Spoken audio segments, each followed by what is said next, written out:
మీరు దసరా గురించి అన్నీ తెలుసు అనుకుంటున్నారా? అయితే ఈ వీడియో తప్పక చూడాల్సిందే. దసరా రోజు మనం అంతా తెల్లవారుజామున లేచి పూజలు చేస్తాం, దీపాలు వెలిగిస్తాం, దేవి విగ్రహాలను అలంకరిస్తాం, దండం పెట్టుకుంటాం, మనసులో కోరికలు చెప్తాం, బాధలు తొలగించమని ప్రాధేయపడతాం, సంబరాల్లో పాల్గొంటాం, మనల్ని మనం అలంకరించుకుంటాం. ఊరి జనాలు అంతా ఒక చోట చేరి దాండి ఆడతాం. ఇంట్లో వాళ్ళు తెల్లవారుజామున గుళ్ళకు వెళ్ళి పూజలు జరిపించుకుంటారు. వాళ్లకు ఉన్న దోషాలు దిష్టి పోవాలి, 10 కాలాల పాటు కుటుంబాలు చల్లగా ఉండాలి అని మొక్కుకుంటారు. అలా అమ్మవారి ఆశీర్వాదం, తల్లి యొక్క దీవెనలు పొందుతారు అని తరతరాలుగా ఆచారం పాటిస్తాం మనం. అలా మన భారతదేశంలో ఈ దసరాని చాలా ఘనంగా జరుపుకునే చోట్లలో ఈ కలకత్తా కూడా ఒకటి. ఆ ఊరిలో అమ్మవారిని ఎర్రచీర, బంగారు ఆభరణాలతో శోభాయమానంగా అలంకరిస్తారు, పూజలు జరుపుతారు. కలకత్తా నగరవాసులు ఇలా ప్రతిరోజు ఉదయం పూజలతో, ధూప దీపాలతో అమ్మవారికి స్వాగతం పలుకుతారు. ఇక్కడ నగర వీధులు ప్రజలు అందరూ పండుగ కాంతులతో వెలుగుతారు. ప్రతి మూలలో భక్తి, ఉత్సాహం అన్నింటితో నిండిపోతుంది. సంబరాలతో ఇక్కడి జనం, ముఖ్యంగా మహిళలు, సింధూర ఆటలతో భక్తులు అమ్మవారి శక్తిని పంచుకుంటారు. ప్రతి సంవత్సరం ఇక్కడ చేసే దూంచి నృత్యం అమ్మవారి సమక్షంలో శక్తి మరియు ఆనందం విరజిమ్ముతాయి. ఇలా మధ్యాహ్నానికి చేయగా ఆయుధ పూజతో ప్రతి పరికరానికి పవిత్రత అర్పించి అమ్మవారి ఆశీస్సులు పొందుతారు. సాయంత్రం అవ్వగానే అర్చి దీపాలతో, మంత్రగానంతో భక్తుల గుండెల్లో వెలుగు నింపుతుంది. ఇంకా రాత్రికి ఒక పెద్ద జాతర కూడా జరుగుతుంది. మొత్తం ఊరి జనం అంతా ఆ జాతరకు విచ్చేసి పిల్లలతో, కుటుంబంతో ఆనందంగా పాల్గొంటారు. జాతరలో పిల్లలు, పెద్దలు అందరూ సరి సమానులై జాతరని ఆనందమయంగా మార్చి సంతోషంగా ఉంటారు. జాతరలో రామలీలు జరుపుతారు. వేదిక పైన రాముడి వేషం వేసుకుని రాక్షసులని సంహరించి అమ్మవారిని ఆ నగరం అంతా ఊరేగించి డ్యాన్సులు వేస్తూ ఆనందిస్తూ చివరికి ఔరా వంతెన దగ్గర అమ్మవారిని నదిలో కలిపి వీడ్కోలు చెప్తారు. అలాగే మన మైసూర్లో ఒక దేవి నవరాత్రుల ఉత్సవాలు ఘనంగా ఉదయం నుండి ప్రారంభం అవుతాయి. అందరూ ఆనందంగా ఉంటారు. ఉదయాన్నే అమ్మవారిని అద్భుతమైన పట్టు వస్త్రాలు, పుష్పాలతో చాలా బాగా అలంకరిస్తారు. ఇంట్లో ఆడపడుచులు, అక్కా చెల్లెళ్ళు దీపారాధన చేసి ఇంటిని అలంకరిస్తారు, పండుగ జరుపుకుంటారు. మైసూరు బయట వీధులలో గజరాజుపై స్వర్ణ హోదాలో అమ్మవారికి విహారం జరుపుతారు.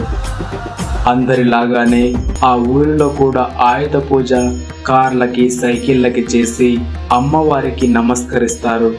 అమ్మవారిని గజరాజుపై ఊరేగించి వచ్చి మైసూర్ ప్యాలెస్ దగ్గర ఘనంగా దాండియా మొదలగు భరతనాట్యం ఇలాంటివి అన్నీ జరిపిస్తారు.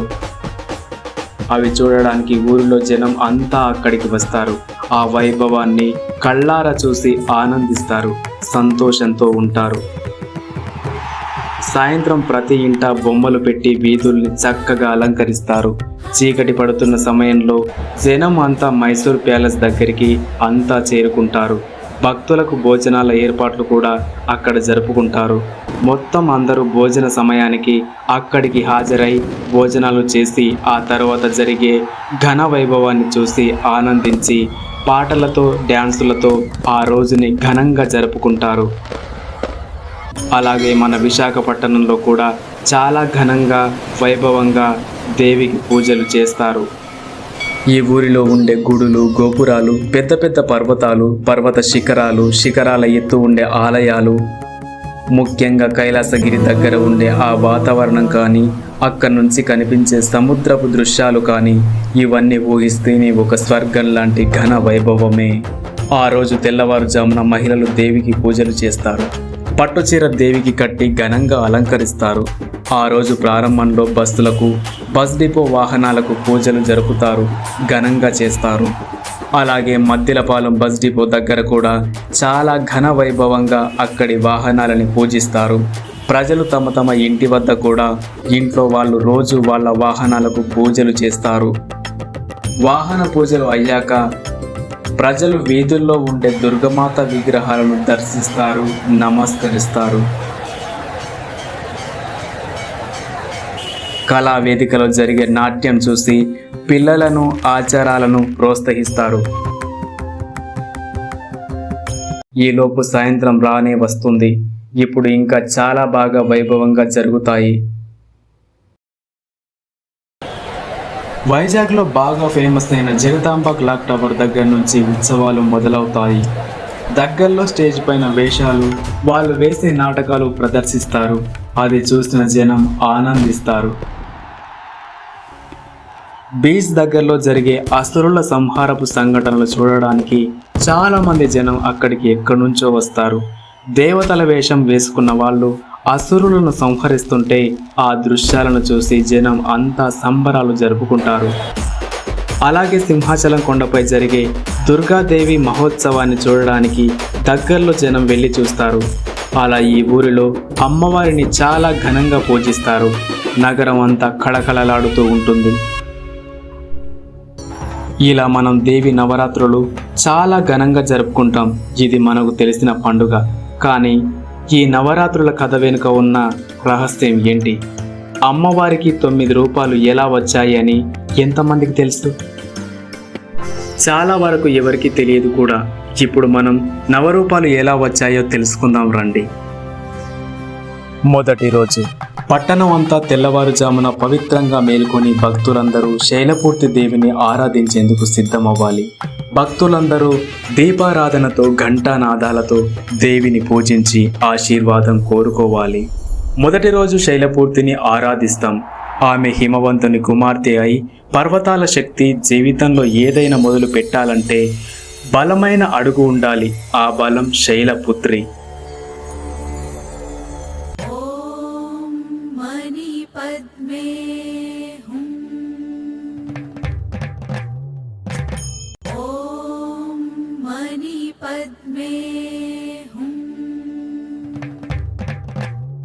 రెండవ రోజు పట్టణం వాసులు అందరూ బ్రహ్మచారిణి దేవిని పూజిస్తారు. కలశం ప్రతిష్ఠించి దీపాలు వెలిగించాలి. పాలు తేనెతో నైవేద్యం పెట్టి భక్తులు తపస్సు ఆత్మశాంతి కోసం ఆశీర్వాదం కోరుకోవాలి. అలా రెండవ రోజు మనం పూజించేది బ్రహ్మచారిణి దేవి రూపాన్ని. తపస్సు, సహనం, నియమం అవి ఆమె శక్తి. సహనం, ఆత్మ నియంత్రణ లేకపోతే విజయాన్ని చేరుకోలేము. ఈ శక్తులు అన్ని బ్రహ్మచారిణి దేవి ఇస్తుంది. కాబట్టి ఆమెను మనం పూజిస్తే మనకు జీవితంలో సహనం అనే గొప్ప గుణం లభిస్తుంది. మన పైన మనం నియంత్రణతో ఉండేందుకు సహాయపడుతుంది. ఇవి మనకు చాలా అవసరమైన గుణాలు. ఉషోదయంలో ఘంటానాదాలతో పట్టణం మారుమ్రోగి భక్తులు మూడవ రోజు చంద్రాఘట దేవిని ఆరాధించాలి. పసుపు, కుంకుమ, పాలు నైవేద్యం పెట్టి ధూప దీపాలతో ఆమెను పూజించాలి. అలా ఆమె కరుణిస్తుంది. పురాణాల ప్రకారం ఆమె కిరీటంపై చంద్రుడు ఉండడం వల్ల చంద్ర అని, ఘంటనాదం వల్ల గంట అని కలిపి చంద్రగంట అని పిలుస్తారు. ఆమె ఒక కరుణమూర్తి. కానీ యుద్ధ రంగంలో ఆమెది భయంకరమైన రూపం. ధైర్యం లేకపోతే సత్యం కోసం పోరాడలేము అన్నదే ఆమె నుంచి నేర్చుకోవాలి. సత్యం వైపు మనం నిలబడితే చంద్రగంట దేవి మన వెంట ఖచ్చితంగా ఉంటుంది.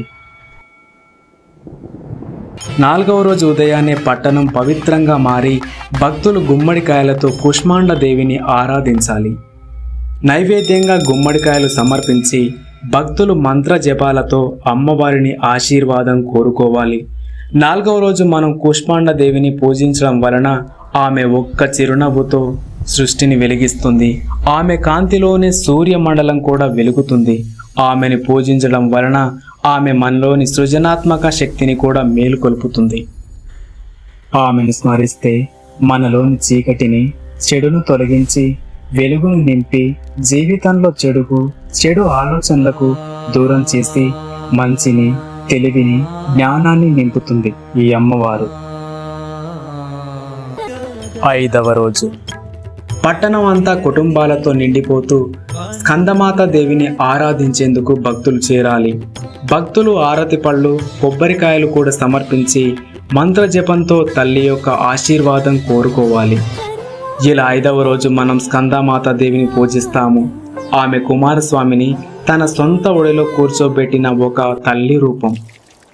తల్లి ప్రేమలోనే రక్షణ, ఆశ్రమం ఉంటాయి. కాబట్టి ఆమెను పూజించడం వలన మన హృదయం కరుణతో, జాలితో, కృతజ్ఞతతో నిండిపోతుంది. ఆ తల్లి మనలో నింపుతుంది. మనం స్కందమాత దేవిని పూజిస్తే దుష్టులని, చెడుని గ్రహించగలిగే జ్ఞానాన్ని ప్రసాదిస్తుంది, రక్షణ ఇస్తుంది. 6వ రోజు భక్తులు ఎరుపు పుష్పాలతో, పవిత్ర దీపాలతో కాత్యాయని దేవిని ఆరాధించేందుకు అందరూ చేరుకుంటారు. ఆమెకు ఇష్టమైనవి అన్నీ నైవేద్యంగా పెట్టి ఆమెను కోరికలు కోరుకోవాలి, శ్రద్ధతో పూజించాలి. పురాణాల ప్రకారం 6వ రోజు దేవి రూపం పేరు కాత్యాయని దేవి. ఆమె మహిషాసురుడు అనే ఒక అసురుడిని సంహరిస్తుంది. ఆమె ఒక యోధిని. జీవితంలో అన్యాయం, అహంకారంపై యుద్ధం చేసే ధైర్యం పేరు కాత్యాయని. మనం ఆమెను పూజిస్తే ధైర్యం, శక్తి మొదలగు గుణాలు కాత్యాయని దేవి మనకు ఖచ్చితంగా ఇస్తుంది. మనం భవిష్యత్తులో ఎదుర్కోబోయే ప్రతి కష్టానికి ధైర్యం ఇచ్చి తోడుగా నిలుస్తుంది. ఓం దేవి కాత్యాయన్యై నమః. ఓం దేవి కాత్యాయన్యై నమః. నవరాత్రి 7వ రోజు నాడు మనం కాళరాత్రి దేవిని పూజిస్తాము. చెడు శక్తులపై విజయం కోసం ప్రార్థిస్తాము. ఈ రోజున భక్తులు నల్లని వస్త్రాలు ధరించి నువ్వులు, నల్ల పుష్పాలతో అమ్మవారిని ఆరాధిస్తారు. కారు చీకటిలో అమ్మవారి స్వరూపం నల్ల రాత్రిని పోలి ఉంటుంది. చీకటి లోపలే వెలుగు దాగి ఉంటుంది. రాక్షసులు దుర్గాదేవిని భయపెట్టేందుకు భయంకరమైన శక్తులను పిలిచారు. కానీ అమ్మవారు కాళరాత్రి రూపం ఎత్తి ఉగ్ర రూపం చూపుతుంది. నల్ల వర్ణం, మెరుపు లాంటి కళ్ళు, ఖడ్గం, త్రిశూలంతో దుష్ట శక్తులన్నింటినీ ఆమె సంహరిస్తుంది. ఆమె రూపం చూసి దేవతలు మొదట చాలా భయపడ్డారు. కానీ త్వరలో ఇది భయం కాదు, మనకు రక్షణ అని అర్థం చేసుకున్నారు. కాళరాత్రి అంటే భయాన్ని తొలగించి జ్ఞానాన్ని వెలిగించే శక్తి. మన జీవితంలో చీకటిని తొలగించి వెలుగు వైపు నడపడం అని అర్థం. నవరాత్రిలో 8వ రోజు మనం పూజించేది మహాగౌరీదేవి. పవిత్రత, కరుణతో కూడిన స్వరూపం. ఈ రోజున కన్యా పూజ ముఖ్యమైన ఆచారం. పసి బాలికలను అమ్మవారి స్వరూపంగా తయారు చేసి ఆమెను ఆరాధిస్తారు. పురాణాల ప్రకారం చూస్తే హిమవంతుని కుమార్తె పార్వతీదేవి కఠోర తపస్సు చేసి శివుడిని పొందాలని సంకల్పించుకుందట. ఆమెకు శివుడిపై ఉన్న ఇష్టం వల్ల తపస్సు చేస్తూ ఎన్నో ఏళ్లు గడిచిపోతాయి. తపస్సు చేస్తూ చేస్తూ శరీరం రంగు మారి వస్త్రాలు చిరిగినా కానీ తన ఆత్మ మాత్రం పవిత్రంగానే నిలిచింది. అలా ఎన్నో ఏళ్లు గడిచిపోయాయి. ఆమె తపస్సుతో శివుడు ప్రసన్నమై గంగా జలంతో స్నానం చేయించి మహాగౌరి రూపంలో వెలిగేలా చేశాడు. ఈ రూపం పవిత్రత, క్షమ, కరుణలకు ప్రతీక. భక్తుల పాపాలను తొలగించి వారికి శాంతిని ప్రసాదిస్తుంది. ఈ 8వ రోజు మహాగౌరిని ఆరాధించడం అంటే మనలోని అపవిత్రత తొలగించి పవిత్రత, శాంతిని ఆహ్వానించడం. నవరాత్రిలో 9వ రోజు పూజించేది సిద్ధిదాత్రి దేవిని. అన్ని సిద్ధులను ప్రసాదించే అమ్మవారుగా పేర్కొన్నారు. ఈ రోజున భక్తులు 9 దీపాలను వెలిగించి అమ్మవారిని పద్మాలంకారాలతో ఆరాధిస్తారు, పూజిస్తారు కూడా. సిద్ధిదాత్రి దేవి పద్మంపై ఆసీనమై 4 చేతుల్లో శంఖం, చక్రం, పద్మం, గద ధరించి భక్తులకు వరమిస్తుంది. ఆమె భక్తులకు అష్టసిద్ధులు అనిమ, మహిమ, లగిమ, గరిమ, ప్రాప్తి, ప్రాకామ్యం, ఈశ్వత్వం, వసిత్వం అన్ని ప్రసాదిస్తుంది. శివుడు కూడా తపస్సు చేసి సిద్ధిదాత్రి దేవి కృపను పొందాడు. ఆమె ఆశీర్వాదంతోనే ఆయనకు అర్ధనారీశ్వర స్వరూపం లభించింది. ఆమె అనుగ్రహం వల్ల భక్తులు జ్ఞానం, బలం, విజయం పొందుతారు. 9వ రోజు అమ్మవారిని ఆరాధించడం అంటే 9 శక్తులను పొందడం, జీవితాన్ని సంపూర్ణం చేసుకోవడం. సిద్ధిదాత్రి అంటే మనలోని అజ్ఞానాన్ని తొలగించి జ్ఞానాన్ని వెలిగించే శక్తి. 9వ రోజు సిద్ధిదాత్రిని ఆరాధించడం ద్వారా భక్తులు సంపూర్ణత, శాంతి, జ్ఞానం పొందుతారు. మనం ఇప్పుడు చూసింది, విన్నది అంతా అమ్మవారి రూపాల గురించి. ఇవి ఇలానే ఆచరిస్తే చాలు, చీకటి పోయి మన జీవితాల్లో వెలుగు వచ్చి అందరము సుఖంగా ఉంటాము అని అర్థం చేసుకోవాలి. ఈ నవరాత్రులలో ప్రతిరోజు జై దుర్గా భవాని అని స్మరించుకొని అమ్మవారిని ఆరాధించడం ముఖ్యం.